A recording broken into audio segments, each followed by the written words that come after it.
Good morning, everyone.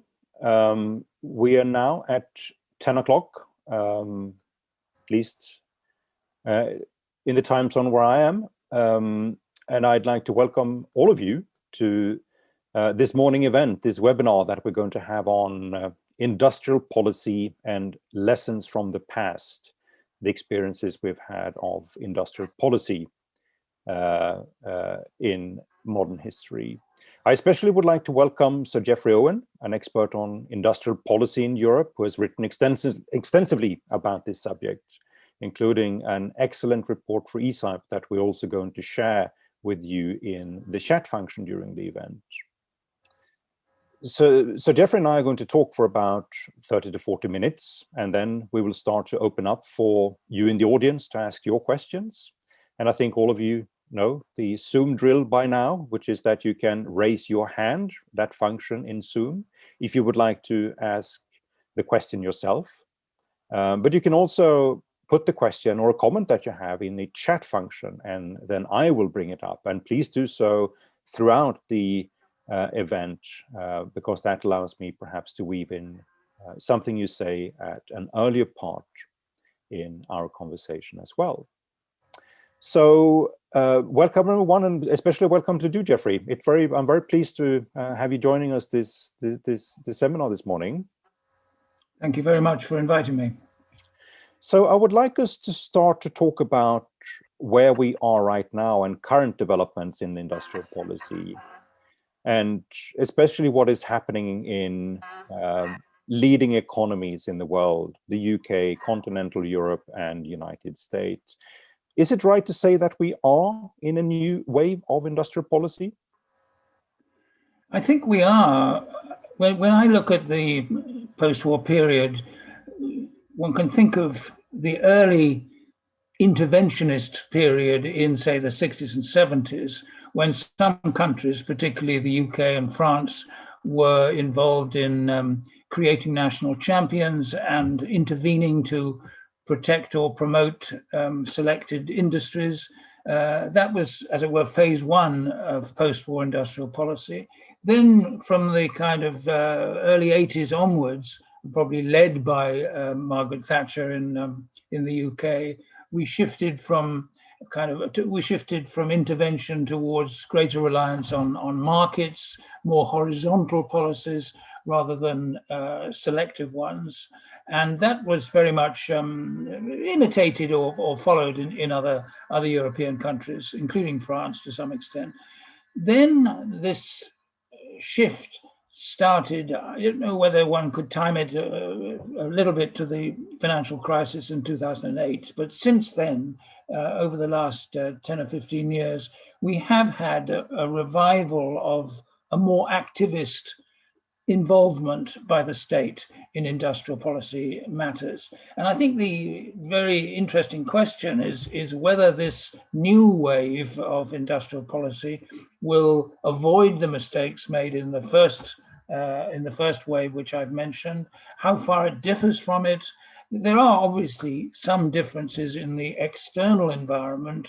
For example, the rise of China and the threat that China is thought to present to European and other industries. And there is I think, a rather worrying move towards a more nationalistic, even perhaps protectionist form of industrial policy, which I think would be unfortunate. But I think it's still, as it were, taking shape, and it's not obvious what directions will be followed. And are you seeing a development here which is uniform across countries, or do you think there are important differences between what is going on right now in different parts of the developed economy, or the developed world? Well, I think there are. If you just think about Europe, both the UK and the European Union, I think there are some similarities, and I'm thinking particularly of this shift, a little bit of shift towards more nationalistic approaches. For example, on foreign takeovers, a country like the UK, which has traditionally been extremely open to inward investment and generally permissive in terms of foreign acquisitions of major British companies, that seems to be changing somewhat, as indeed it has in Germany, as part of the German industrial policy as unveiled by Mr. Altmaier, the need to have better instruments to prevent or discourage foreign takeovers that are thought to involve sensitive companies, sensitive technologies, and so on. So that, I think there are some similarities. At the same time, and more constructively, I think there is a very strong desire on the part of major industrial countries like the ones I've mentioned to encourage new entrants, new firms, and to try and improve access to finance for such firms and generally encourage new competition in the newer technologies and in particularly in the case of Germany, to kind of shift the industrial structure away from the industries which have been the traditional bedrock of German success into new areas where up to now they have been somewhat less successful. So I think there are some similar trends at work, and at the same time I think also at the EU level. I mean, one thing that you can hear, not that very often, but at least on occasion, is the talk about national champions, or indeed creating European champions. And that language to me suggests that they have perhaps an older model of industrial policy in mind when they're thinking about this. Is that also what you're seeing, that there is, in addition to what you just said about the desire to have more new entry, new entrepreneurship, creating more of an entrepreneurial culture, perhaps with the help of industrial policy, that there is also a trend that they want to defend incumbents and support large multinationals in sort of their stride to keep up competitiveness as well? Yes, it's interesting. I mean, obviously there was this famous case a year or two back involving Alstom in France and Siemens in Germany on the railway equipment side. And so there is a sort of conflict there, isn't there? A potential conflict between, on the one hand, a European competition policy which discourages potentially anti-competitive mergers, and the desire, on the other hand, to have strong companies that can cope with Chinese competition in world markets and so on.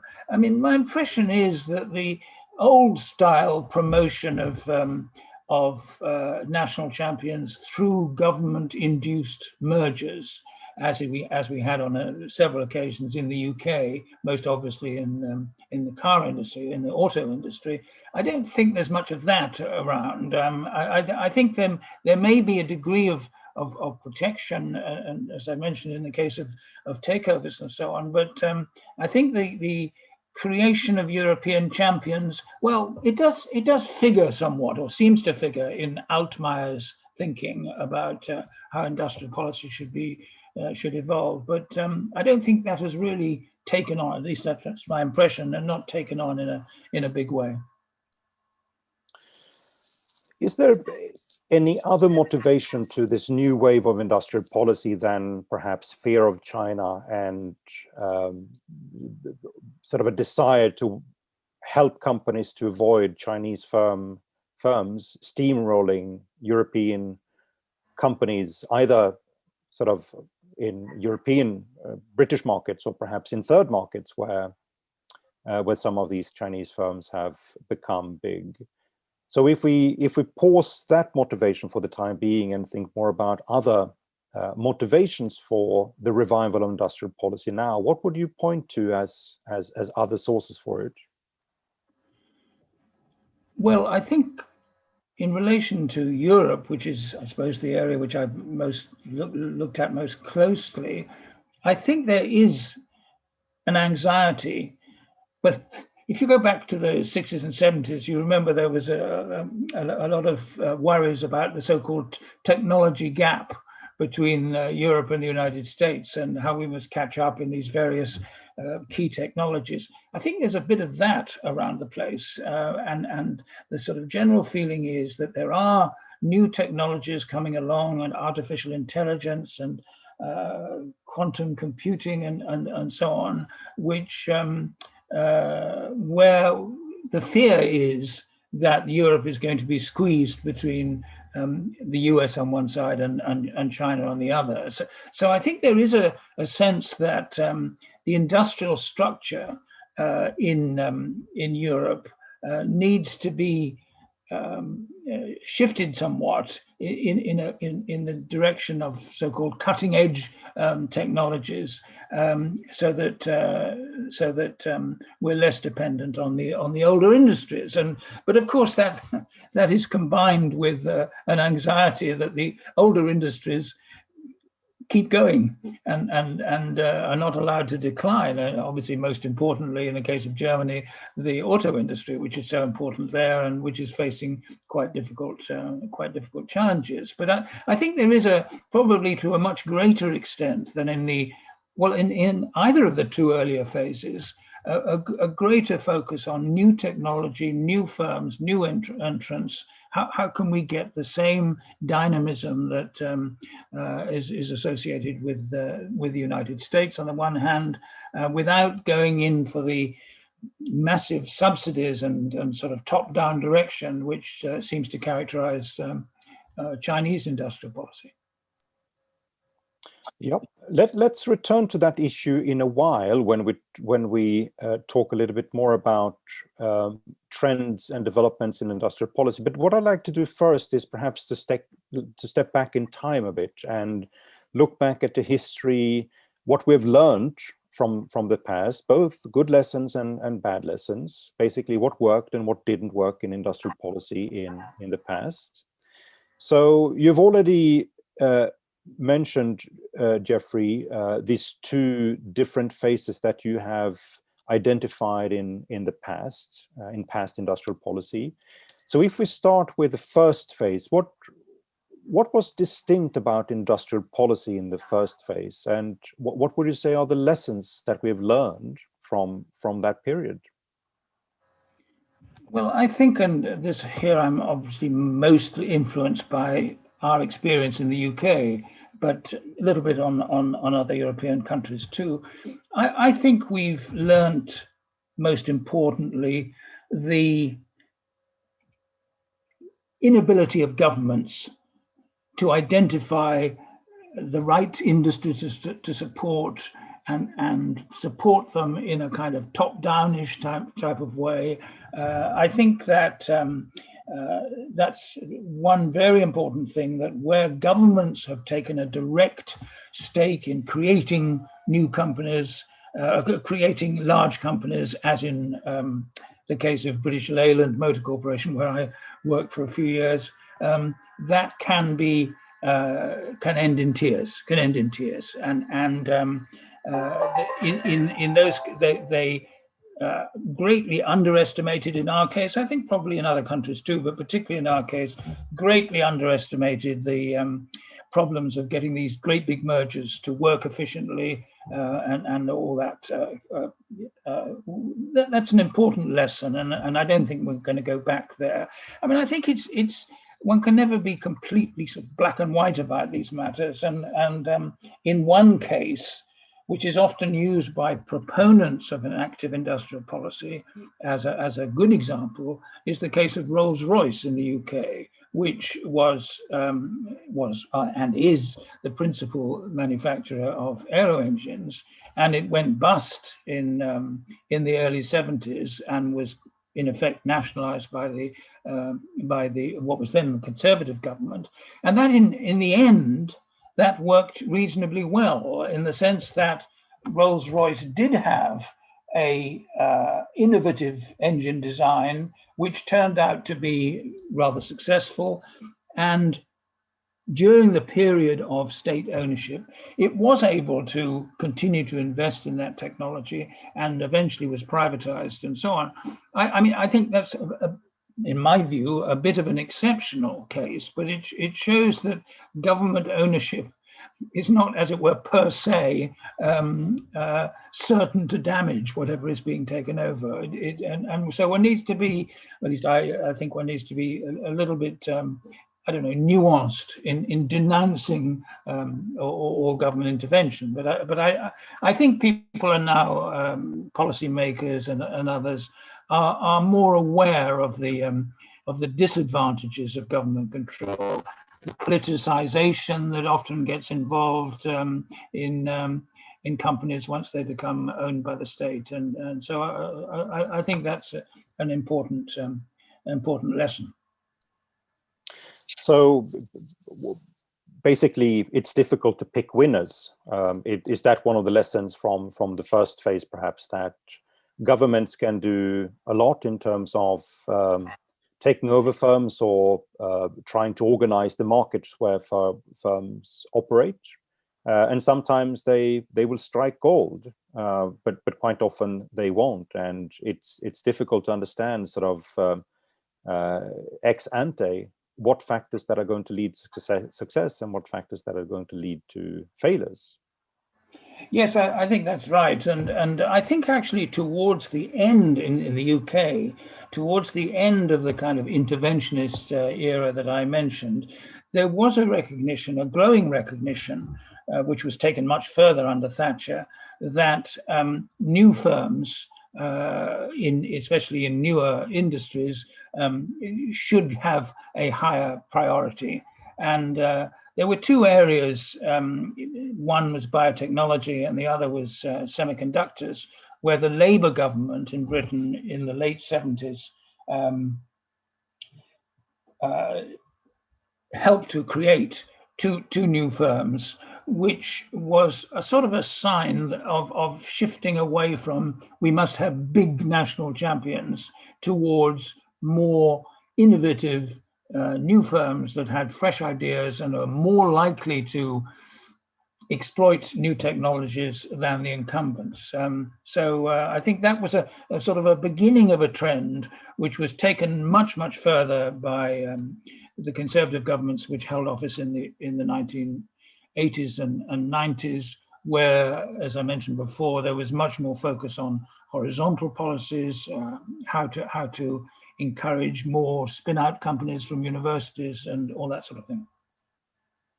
It seems to me that an underlying assumption in industrial policy in that first phase was also the advantage of scale. You wanted to create very large type of companies. You even sometimes prefer to have conglomerates that were supported by governments. And to an extent, you can see perhaps that there is a history to that. You know, we're coming out of the Second World War. We have this understanding at this time that planning, bureaucracy are good assets to have in the corporate world as well. You get sort of these sort of the man in the gray flannel suit, I think was the title of a book and a movie that came out at that time, and you have sort of the rise of the organization man. So my question here is it right to think that one underlying sentiment of this type of more activist industrial policy is quite intimate or quite close to the notion that scale is very important for competition? Well, yes, I think that was a strong motivation in that period of the 60s and 70s. I think it was, as far as Europe is concerned, it was very much focused on admiration of the United States and, as it later turned out, an excessive admiration of big American companies like General Motors in the United States. There was that famous book, as you recall, Servan Schreiber book, which warned of an American takeover of European industry, which I think turned out to be a very misleading or incorrect assessment of what was going on. And of course, as we know, General Motors has not been a good model to follow over the last 20 years. But no, I think both in France and both in the UK and in France, rather much less so in Germany, there was this preoccupation with scale as the key thing, and as you say, governments probably found it easier to deal with big companies, as you say, bureaucrats talking to semi-bureaucrats in big industry, and I think that's there's a touch of that in current industrial policy thinking, but I think it's much less strong than was the case before. It's interesting to see German ministers pointing. Obviously, they want BMW and they want Siemens and so on to survive and prosper, but they point to a company like BioNTech in the vaccine field as a great German success, which of course it is, and that's an example of a newer company that is embracing new technology and doing rather well. And how, sort of during this phase, and we can perhaps also look at a few other countries here, Ben, what was the notion about the relationship between big firms and small firms at that point? I imagine sort of a country like Germany already then were sort of on their way to develop what is now called the Mittelstand, with an ecology of many pretty small industrial-oriented firms that at least serve as part of the backbone of the German economy. Was that an occupation also in the first phase, that you were proud and wanted to develop sort of that ecology of SMEs as well, or was it predominantly focused at creating large firms, sometimes at the expense of SMEs and their role in the economy? Yes, I think in the first phase, policy towards SMEs was not a high priority. I think it became much more of a priority in the second phase, sort of 80s and 90s. And I think it's during that second phase, especially that, especially in the UK, the success of the Mittelstand in Germany became much more a topic of discussion, and what could we do to recreate or create that kind of network of small, medium-sized, specialized companies, especially in manufacturing. What could we do about it? And there was a very strong feeling, I think, probably on both the major political parties, that in that area particularly, we had lessons to learn from Germany, and what could we do to, for example, I think in the late, let's say under the Blair and Gordon Brown government, there was a move which I think has been quite successful, to establish counterparts to the Fraunhofer network in Germany. We have these catapult centers which help to transfer technology from academia into industry, and in particular focusing on small firms. So I think the small firm promotion type policy has and continues to figure very strongly in industrial policy thinking, which was much less the case in the first of those three phases that I mentioned. We're very soon going to move ahead in time a bit and go into the second phase, but the final question I'd like to ask on the first phase, and I think it's useful perhaps to go into it in order to also convey sort of a better understanding about the culture of business and economic thinking, management thinking at that time in the first phase. So You mentioned the book by Jean-Jacques Schreiber, Le Défi Américain, Yeah. which I think came out in the late 1960s. And as I recall it, it was preoccupied by the notion of technology and management, that it feared the juggernaut of big American companies, both in industry and in consumer goods, that were almost behaving as juggernauts when they arrived in Europe and started to offer competition to domestic firms that had been incumbents up till then. So technology and management was a preoccupation. Another reference to make here, and I was reading a book called The New Industrial State, Yes. which were written by John Galbraith, Yes. an American economist at that time. And he has a quote in that book, which I find pretty illustrating, where he says that the enemy to capitalism isn't socialism, it's the engineer. And this notion that sort of you had a almost mechanic thinking about how the economy works, where you wanted to add a lot more capabilities on technology, engineering, and indeed management, the ability to manage engineering firms. As you say, I mean, there are some impulses of that thinking which is returning today, where we have this occupation about, of course, technology, and technology plays an important, perhaps even increasing role for corporate competition now. But going back sort of to that first phase, and trying to sort of to get this culture understanding a bit deeper,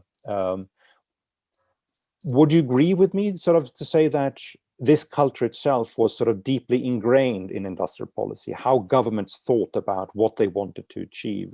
You had national champions that had a preference for scale, but it was also something more, which was more functional and more directed towards specific parts of corporate competition related to management and engineers in particular.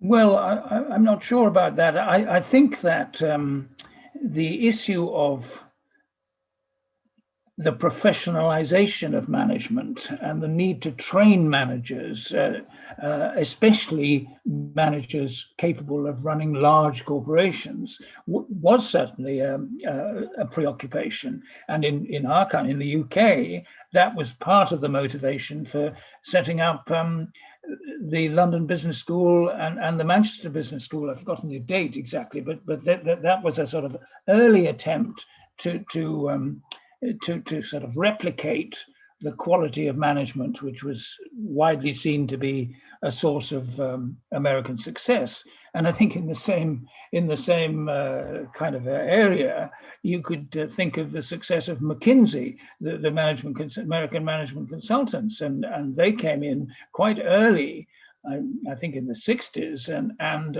had quite a big impact. You know, that here was a source of expertise in corporate planning and all that kind of thing that we didn't have, and McKinsey provided. It was a very odd situation that when companies announced that they called in McKinsey to advise them on future strategy, the share price went up. Because people thought this was going to be a secret of success or a source of success. So I think that, and of course, there were, following London and Manchester, there were many other business schools founded in subsequent years. So I certainly think that the professionalization of management through business schools was certainly a theme that was of some importance. All right, so let's move to the second phase. You've already given some glimpses of what was in the second phase. You talk about horizontal policies becoming important. So what is horizontal policy in industrial policy? Well, I think, and again, I'm influenced very much by our own experience in the UK. I think the cardinal, crucial ingredient in Thatcherism was the promotion of competition, was the focus on competition as being the principal driver of higher productivity, greater competitiveness, and so on. So I think that with reducing the role of the state and increasing the role of the market, that was an approach which affected industrial policy and other aspects of government policy. And I think that was manifested in various ways. One of the most obvious being the welcome for foreign investment and foreign acquisitions. I remember a case which I followed when I was on the Financial Times. I think it's in the 60s, when a Swedish company, SKF, well-known Swedish company, was about to take over the leading British ball bearings company, and that provoked a great fuss. You know, these horrible Swedes coming in and buying one of our crucial companies, and so in comes the government and says, "Well, we can't allow this, and we'll engineer a kind of all British solution. You know, merging so the Swedes were seen off." And then a few years later, under Thatcher, this company, the ball bearings, national champion in ball bearings, was sold to a Japanese company with no fuss whatsoever. You know, it was, and it's been, I think, quite a successful acquisition. So obviously, as you know, British Leyland was broken up and parceled out to various foreign acquirers. ICL, the computer company, was sold to Fujitsu, and if there was an industrial policy, it was, we must have more foreign investment, and we're not worried about ownership. We want an inflow of foreign technology, foreign management, big international companies like Nissan and Toyota and so on. We want them in. Of course, there was other aspects, as you know, about privatization and so on, so that these big state-owned companies like British Telecom or the Post Office, as it used to be, which were more or less forced to buy from British equipment suppliers, they were free to buy from whoever was appropriate in the world. So I think it was competition, market, and I think, as I sort of touched on earlier, looking particularly at the financial system.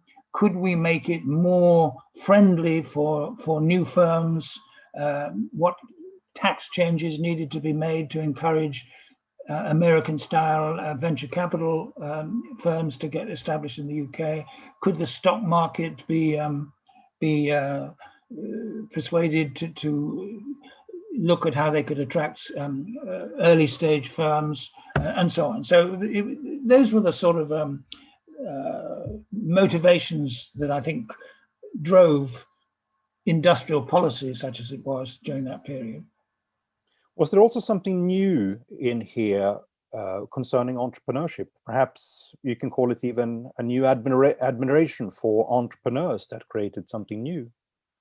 Yes, very much so. I think at a sort of personal level, Margaret Thatcher, as Prime Minister, liked to surround herself with self-made, business entrepreneurs who'd made their own successful companies and so on.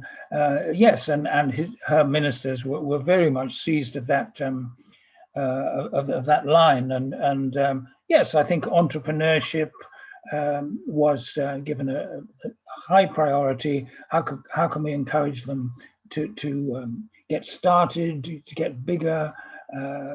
Is there something we could do in the financial system that would improve their chances of survival and so on? And much of that has survived. Let's look at a few other countries, especially perhaps Germany, and we can also include France and a few other countries. You mentioned already previously that this notion that it's something good to have a vibrant ecology of SMEs, that was something you associated more with the second phase. Is that something that arrives or then at this point in time in, for instance, Germany, the almost sacred role of the Mittelstand, how industrial policy, or at least state policies, not necessarily just industrial policy, but state policies in order to encourage economic development gets much more focused on SMEs and their ability to grow and develop? Well, yes, I think now I'm sort of perhaps spilling over from the second to the third phase, or bringing them together. I think what's interesting about Germany in this context is the anxiety, which I think has been around for quite a long time, at least maybe the 80s or 90s, particularly when Japanese competition became more intense. That Germany, the fear that Germany was too locked in to established industries, especially, say, mechanical engineering, machine tools, where the Mittelstand has been very prominent. And there's been this sense that the whole system is very well geared to supporting those types of firms in, one might say, traditional or older industries, the training system, the vocational training system and all that, very much supportive. The banking system, local banks supporting local firms, all that has been seen as a source of strength. The issue now, I think, is how the industrial structure could be shifted into the direction of newer industries, which are cutting edge technologies that are often referred to. So I think there's been in Germany this high tech strategy, which was launched I think probably several years ago, which was part of the drive to stimulate industries where perhaps the Americans were especially strong, and the Germans or other Europeans were weaker. So I mean, obviously the Mittelstand remains a very important source of strength, much admired elsewhere and so on. The issue is whether those firms or new ones, like the BioNTech example that I mentioned a moment ago, can grow faster and make a bigger contribution to the economy, to exports and so on. So that does seem to be quite an important thrust of German industrial policy.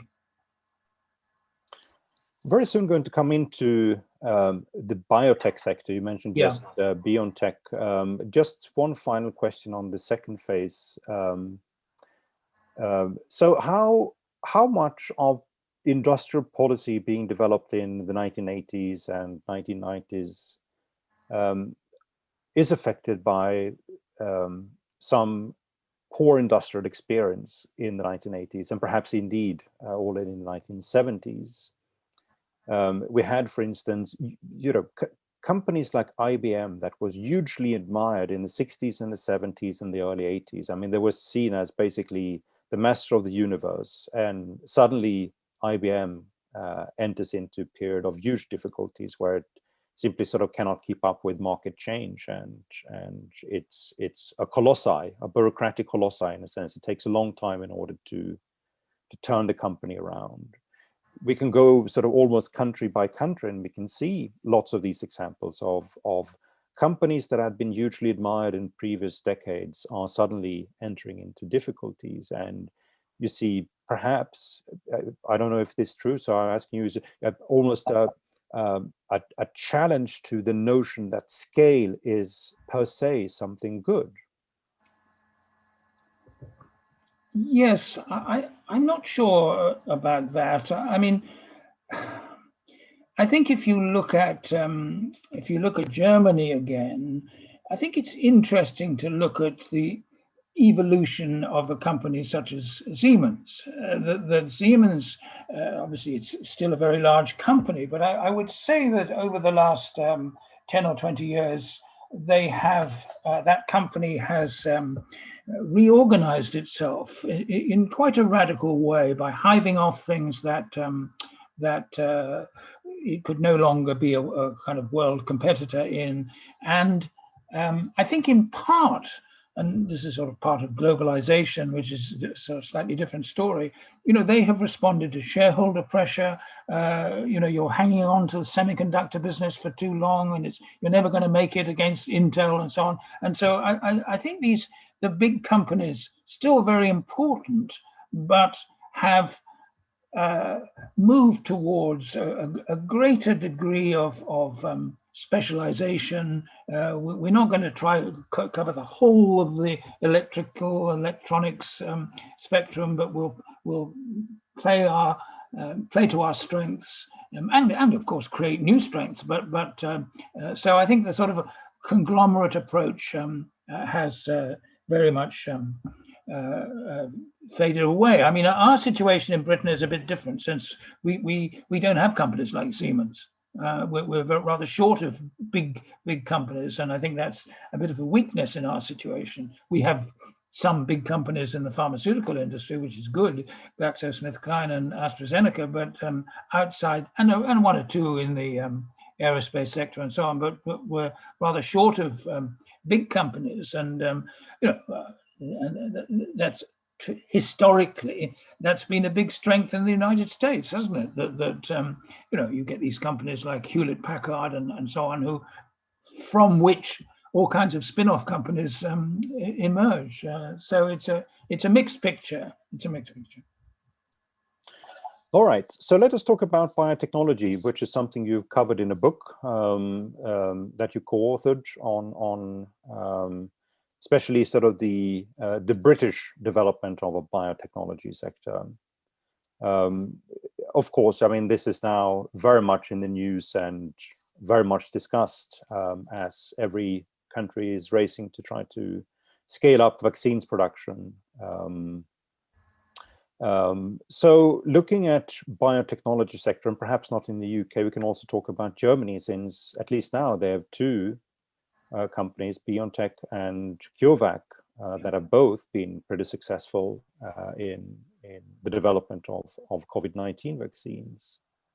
But what were sort of the distinguishing factors, the government policy factors, to the extent they played a role for creating biotechnology success? What were these factors? What were governments doing that were good? Well, I think that if you take the UK first, I think the UK government governments have played their cards quite skillfully in this sector. The government, as I briefly mentioned earlier, did under Labour set up the first British biotech company, which was called Celtech, back at the end of the 70s. And although that company was subsequently acquired by a Belgian pharmaceutical group, it was a sort of pace setter, or a kind of sort of a role model. I wouldn't exaggerate its influence, I think, but anyway, during the 1980s, the biotech sector in the UK did grow quite impressively. There were some big setbacks, and some companies, overpromised what they could do, and came unstuck. But I think that venture capital, some of it coming from America, started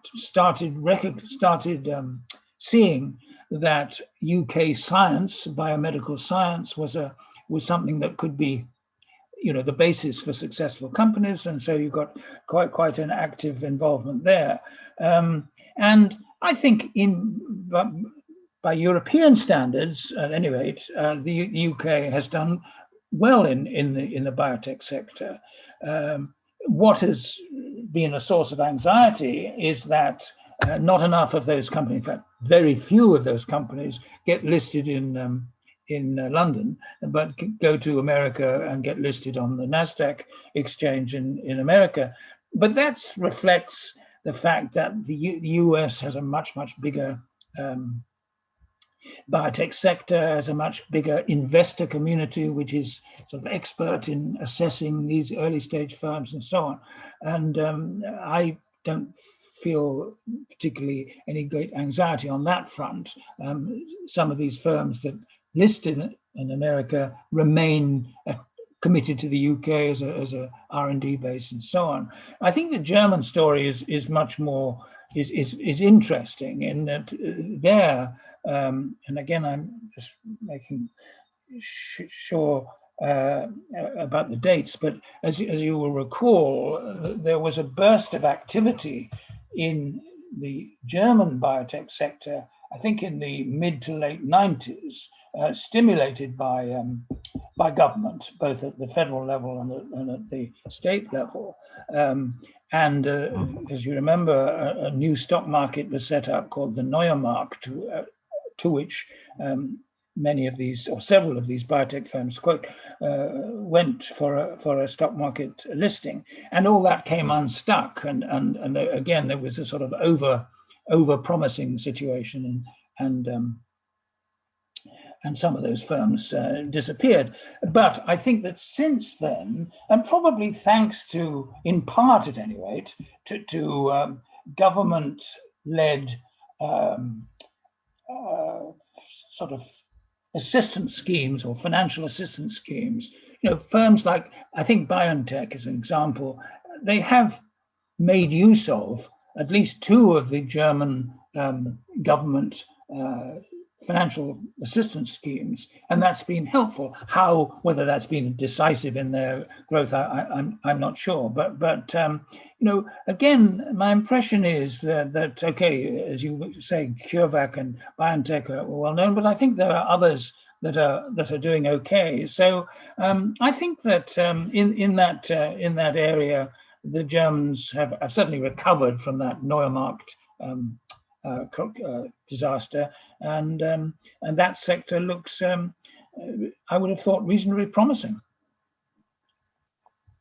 All right, so we are most likely going to come back to the biotechnology soon, but I'd like to also open up for questions from the audience. I am very soon going to give the floor to Giles Merritt, who has raised his hand and want to ask the question himself, but let me also preface that by saying that you're all very much welcome to join in. You can share your questions with me in the chat function. I've already received some comments and questions from you, which are going to come up. But you can also put your question yourself to Geoffrey if you like. So now I'm giving the floor to Giles. Over to you, Giles. Jeff, good morning. Can you hear me okay? We can hear you. Can you? Oh, good, fine. Jeff, you didn't, I think, talk very much about in the climate change question. It seems to me more and more money, investment money, is going to be channeled into environmental policies. So I wondered if you had a view on how environmental policies and industrial policies can somehow be married up and made coherent. And my second question really is, do we need to redefine industrial policy?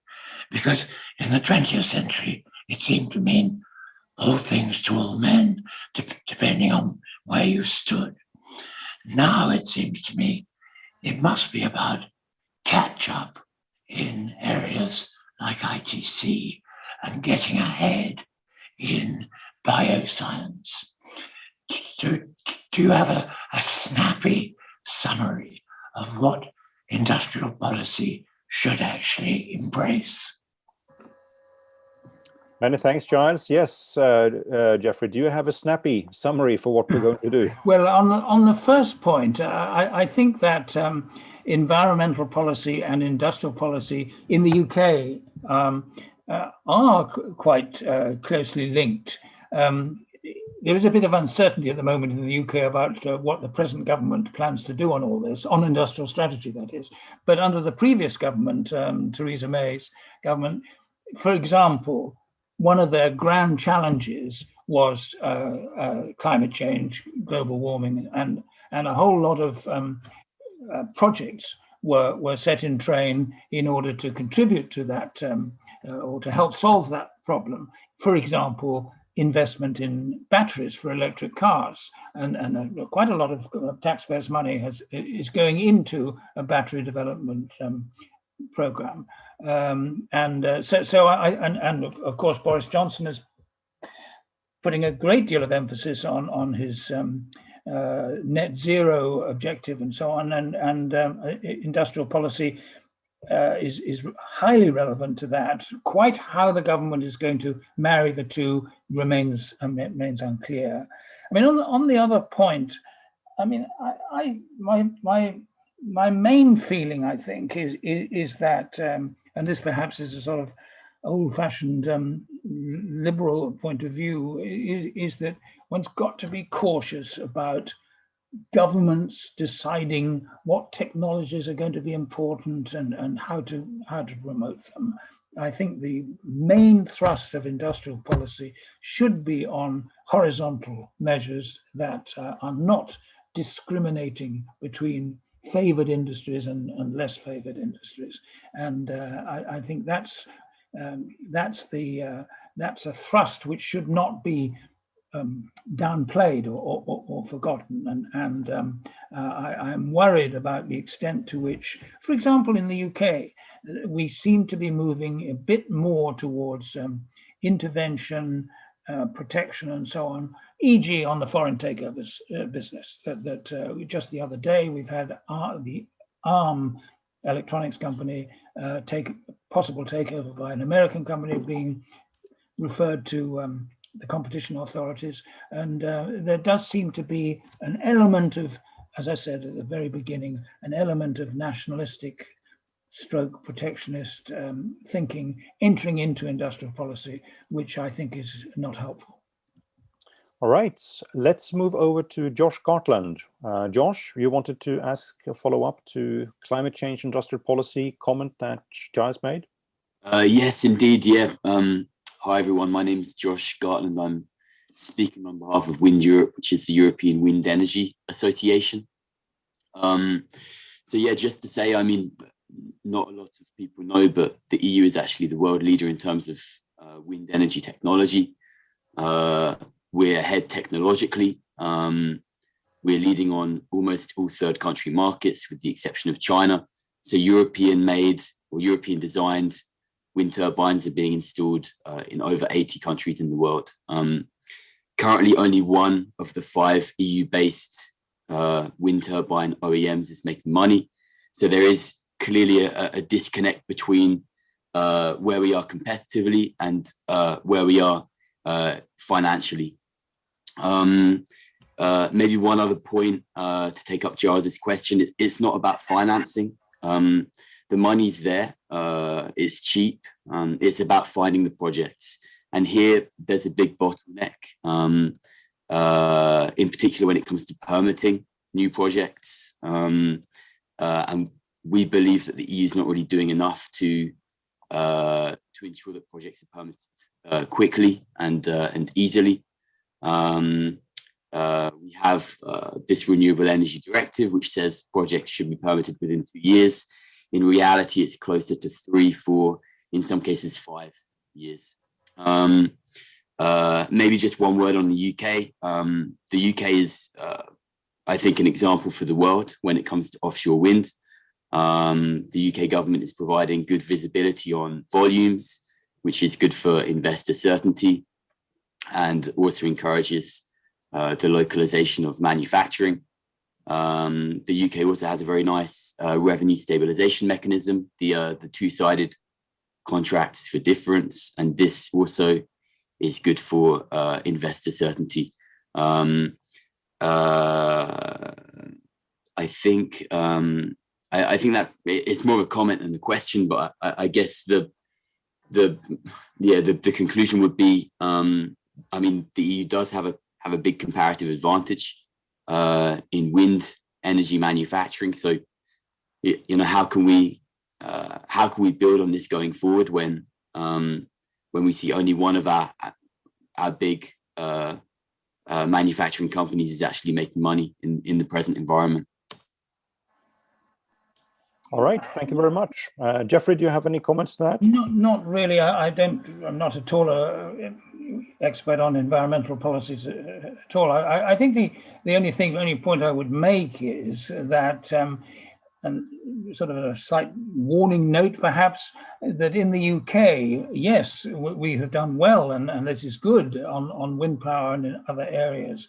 But the program which Boris Johnson has outlined for getting to net zero is an extremely ambitious one, and there is a growing anxiety as to whether the costs, what the costs will be for individual households and so on. So I think that in our case, although we're on a good track in terms of reducing emissions and so on, I think the government is going to have to be very much clearer on what the steps need to be taken to arrive at the objective, what the cost will be, who's going to bear the costs, and so on. So I think there's a lot of persuasion and explanation to be done on that front.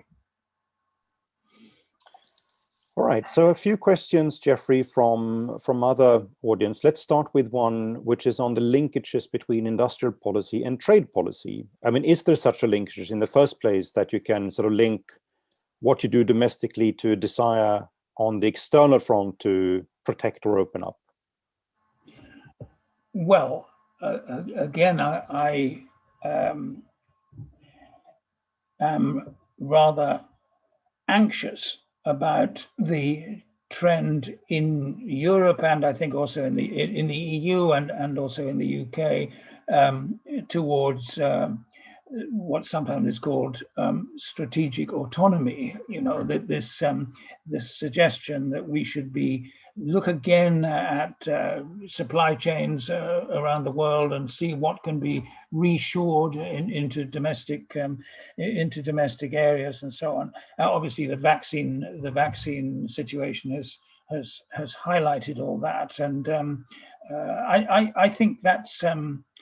So I think there's an intimate connection between industrial policy and trade policy, and one that should be, looked at and very much taken on board. Again, I worry in our case, the British case, at this sort of rhetoric from ministers, which seems to imply quite a number of so-called strategic industries which should be preserved or created. And there's a particularly tricky issue at the moment, and I'm not sure how it's going to be solved, over the steel industry in the UK, which is in a very difficult, weak situation. What can the government do? Is steel a strategic industry in some sense? Should the government intervene directly with, I don't know, equity injection or whatever? I mean, that's one area, and it seems to me that if you start moving along that track, all kinds of industries can appear to have some kind of strategic value or something to do with national security and so on, and should be preserved in the UK.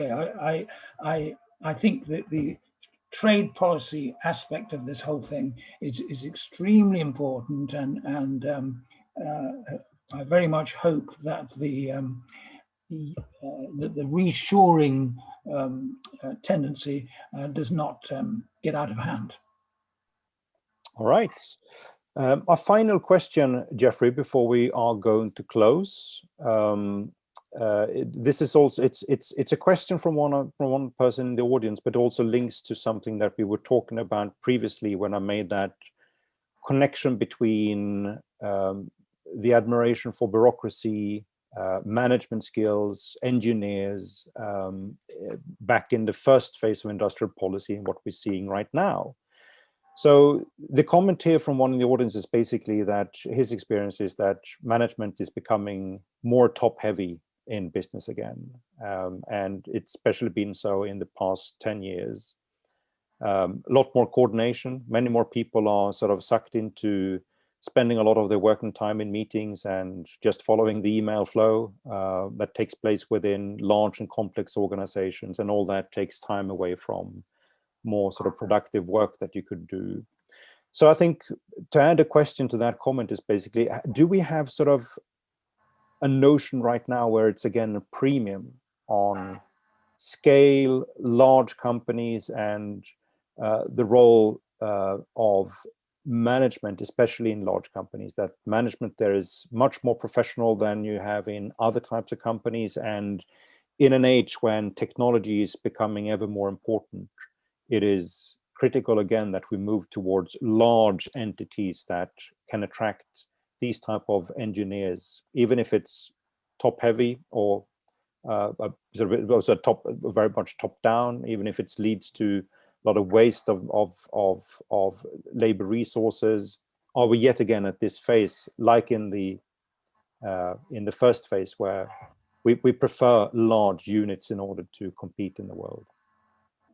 Well, I think my feeling is really not the same as that you've just explained. I mean, I think, and again, this is maybe a British viewpoint that's not necessarily shared in other countries, but my impression is that that the focus is much more on innovative business, smaller business, fintech, for example, which appears to be quite a growing sector in the UK and elsewhere. And the, you know, when I left university a long time ago, many people, their sort of first choice was to go and work for Ford or Unilever or Shell or BP or whatever. Now, I'm sure some people are continuing to do that, but I think the much stronger motivation nowadays is to start their own business, or have in mind to start their own business. Maybe they might work for McKinsey for somewhere for a few years and then start their own business. So I think it's the what I think is healthy and encouraging is that this sort of combination of starting new things, making use of new technology, drawing on in some cases, drawing on scientific discoveries made in universities. I think that's where a lot of young people are seeing their future. Of course, we want medium-sized companies of all sizes to flourish, including big ones. But I do feel that the attitude of young people to their careers and where they think they can enjoy themselves, make reasonable money, and also contribute to prosperity and economic growth and so on. I think that's all encouraging, and I'm optimistic about that. All right, I think that was a very good note to end this conversation on. A good deal of optimism. So thank you very much, Geoffrey, for taking the time to enlighten us on all these aspects of industrial policy, both sort of going back in time and discussing current developments right now. It's been a huge pleasure. I enjoyed it. Thank you very much for asking me. And also thank you to every one of you who participated. You have asked more questions than we had time to put to Geoffrey. But I can assure you that we will actually return on issues about industrial policy in the future. So there will be more opportunities to join in the discussion that we've had today. So thank you very much and have a good day.